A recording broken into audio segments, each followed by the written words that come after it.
So during the Black Widow film, we are introduced to Yelena Belova, who is the sister of Natasha Romanoff. Not a blood-related sister, but as Dom would say from the Fast and the Furious franchise, she's family. I don't have friends, I got family.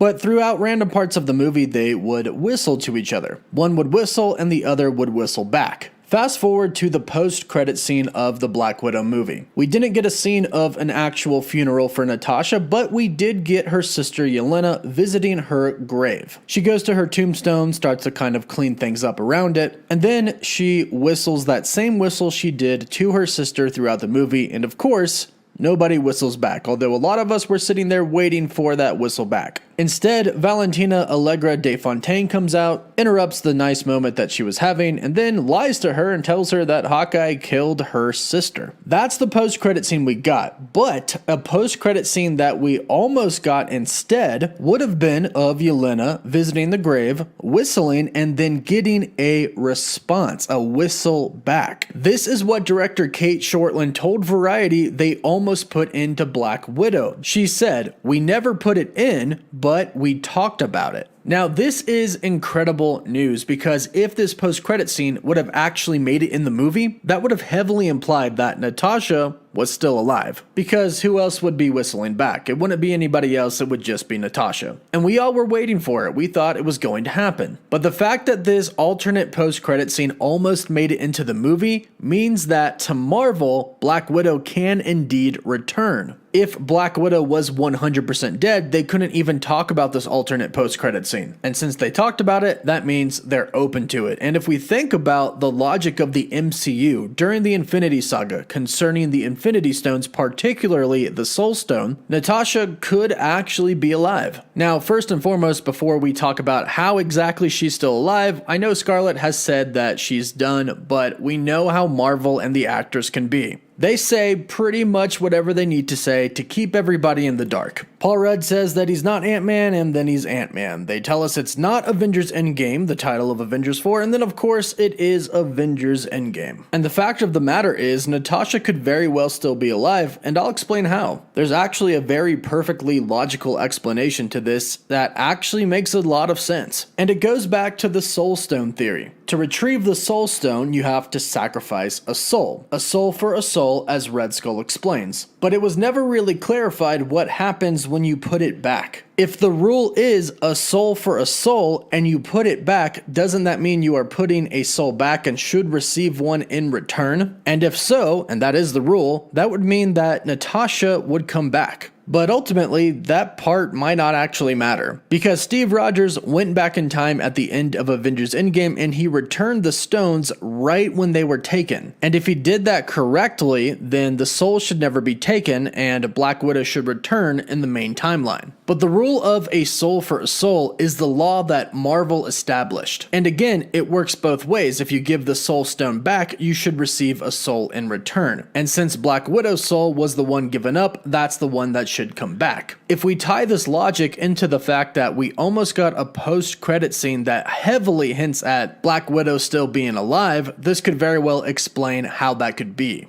Now, ultimately, we didn't get the post-credit scene where Natasha would be whistling back. And that's because Marvel has a lot of stuff going on right now, and they needed this post-credit scene to set up the Thunderbolts, or the Dark Avengers. We're unsure at this point in time what this new team is going to be, but they're going to be a combination of the Thunderbolts and the Dark Avengers, and they're not going to be the greatest team. They're going to be a team of misfits and villains, really. And you have to keep in mind that Black Widow was actually supposed to be the very first film or project entirely for Marvel's Phase 4. Unfortunately, due to COVID, Black Widow got pushed back over a year, so other projects came out first, and we got The Falcon and the Winter Soldier, which introduced Valentina and her recruiting US agent John Walker for this team. So we have to think big picture here. And the Black Widow post-credit scene was supposed to set up a future MCU project. It's supposed to tease the future of the MCU. But the big picture is actually kind of twofold, especially when it's concerning Black Widow. One, yes, the Black Widow post-credit scene did have to set up this new team that Valentina is recruiting. And again, Kevin Feige has confirmed that she is indeed recruiting. But two, we all just saw what happened in Loki. After the Loki season finale, anything is possible now. Like really, anything. Nothing is off the table. With the multiverse and infinite different realities, infinite different timelines, anything can happen. Which is actually the really big picture. Avengers Secret Wars. I've been talking about Secret Wars before Loki came out. I've really been talking about Secret Wars even before Avengers Endgame came out. People were wondering, well, what's next after Avengers Endgame? How could you even top that? And I stated, well, Secret Wars, that's going to be next. That's going to definitely top